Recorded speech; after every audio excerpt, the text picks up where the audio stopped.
Hello students, सो मैं आप लोग के सामने इस बार हेनरी फेयोल के प्रिंसिपल्स का जो मेरा वीडियो आप लोगों ने बहुत ज़्यादा ही पसंद किया और आप लोगों को अगर उसमें अभी भी कुछ डाउट है या किसी ने जिसने अभी तक देखा नहीं है वो लोग RNB कोचिंग सेंटर का चैनल पे जाके उसको फिर से देख सकते हैं।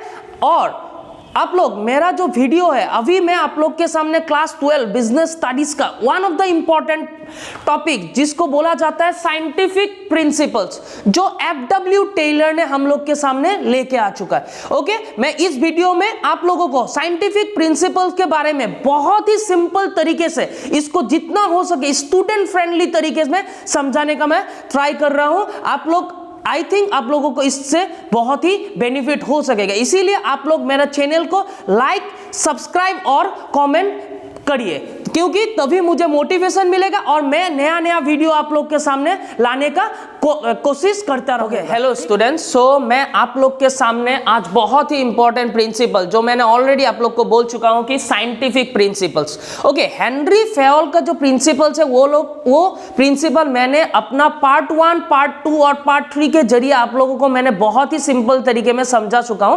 अभी मैं आप लोग के सामने जो लेके आ रहा हूं वो है साइंटिफिक प्रिंसिपल्स। ओके, तो पहले आप लोग को जानना पड़ेगा साइंटिफिक प्रिंसिपल किसने निकाला। तो साइंटिफिक प्रिंसिपल्स आप लोगों को इंट्रोड्यूस किया है FW टेलर। किसने लिया?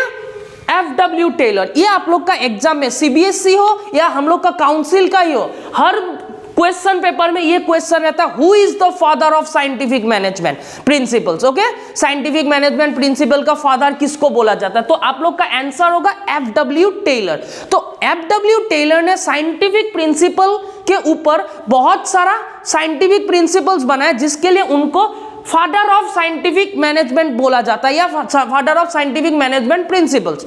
तो उनका जो पहला प्रिंसिपल है क्या है? Science not the rule of thumb.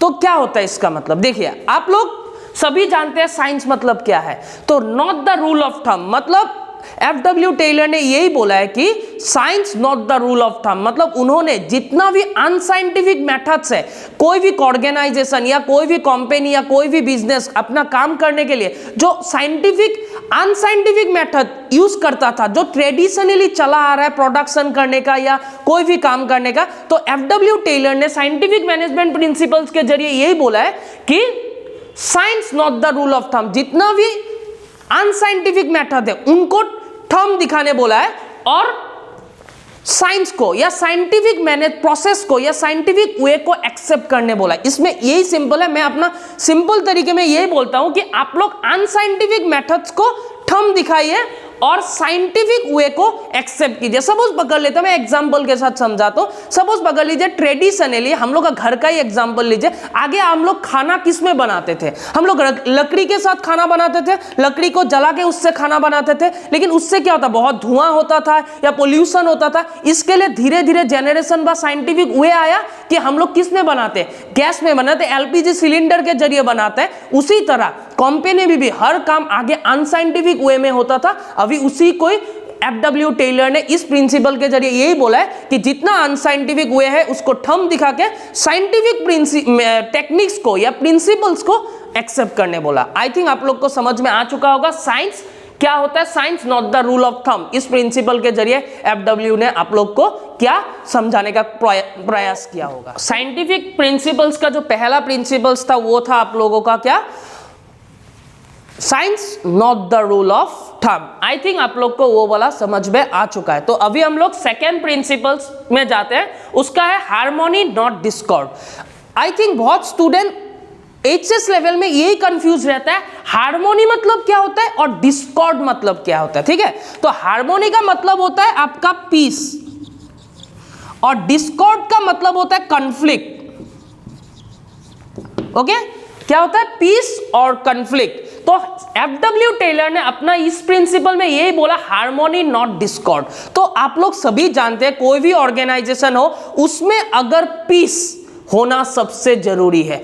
Piece नहीं होगा, अगर लड़ाई होगा तो कभी वो ऑर्गेनाइजेशन अपना गोल या ऑब्जेक्टिव अचीव नहीं कर सकते। कहीं पे भी हो, ऑर्गेनाइजेशन हो, घर पे हो या कहीं पे भी हो, इसीलिए एफडब्ल्यू टेलर ने बोला हार्मोनी, मतलब हार्मोनी को एक्सेप्ट करने बोला, ऑर्गेनाइजेशन में हार्मोनी को लाने बोला, और नॉट डिस्कॉर्ड, मतलब लड़ाई झगड़ा नहीं चाहिए, कन्फ्लिक्ट नहीं चाहिए। जिस ऑर्गेनाइजेशन में कन्फ्लिक्ट नहीं होगा, हार्मोनी होगा या पीस होगा, उसी ऑर्गेनाइजेशन अपना सक्सेस या ग्रोथ कर पाएंगे। समझ में आया आप लोग को? एकदम इजी प्रिंसिपल्स में से एक है हार्मोनी नॉट डिस्कॉर्ड। लेकिन स्टूडेंट इसी में कंफ्यूज है, हार्मोनी क्या होता है, डिस्कॉर्ड क्या होता है। इसका मतलब आप लोग को अगर समझ में नहीं है, ये प्रिंसिपल कॉम्प्लिकेटेड लगेंगे। अगर ये सिंपली समझ में आएगा, हार्मोनी मतलब पीस और डिस्कॉर्ड का मतलब कॉन्फ्लिक्ट। ऑर्गेनाइजेशन में हमेशा हार्मोनी या पीस रखना बहुत जरूरी है, तभी ऑर्गेनाइजेशन में सबके बीच में कोऑपरेशन और कोऑर्डिनेशन के साथ काम कर सकेंगे और वो गोल या ऑब्जेक्टिव अचीव कर पाएंगे।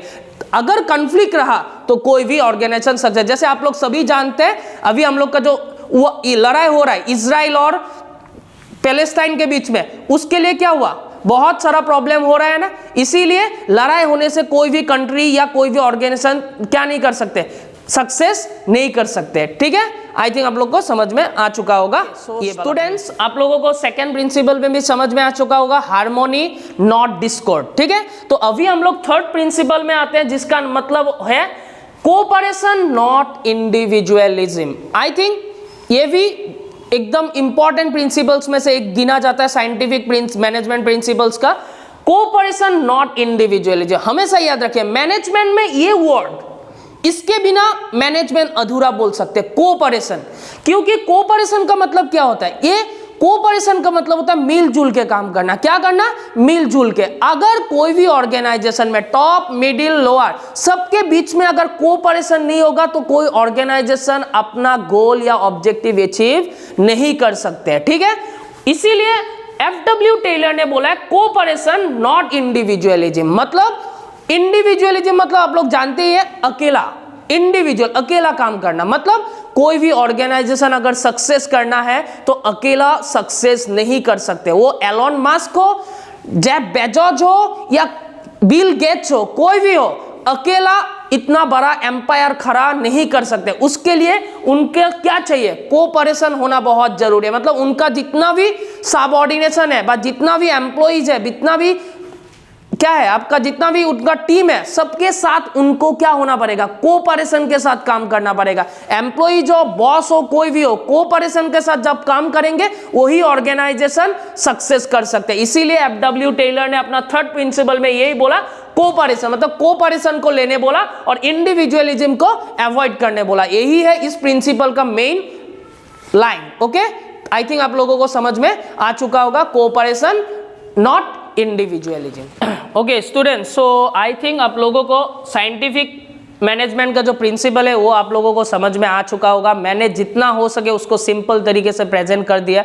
अगर उसके बाद भी आप लोगों को अगर समझ में नहीं आया, कुछ भी डाउट है, तो आप हमारे R&D coaching centre YouTube channel में जाके कमेंट बॉक्स में कमेंट कर सकते हैं और हम लोग उस डाउट को, आपका जो डाउट है उसको हम लोग नेक्स्ट वीडियो में क्लियर करने का प्रयास करेंगे। ठीक है, इसके अलावा आप लोग हमारे जो चैनल है उसको लाइक, कमेंट और सब्सक्राइब जरूर कीजिए, क्योंकि आपका लाइक, कमेंट और सब्सक्राइब ही हम लोग को बहुत ज़्यादा मोटिवेट करते हैं और हम लोग नया नया टॉपिक के ऊपर नया नया वीडियो लेके आने के लिए हम लोग को मोटिवेट करते रहते हैं। Thank you.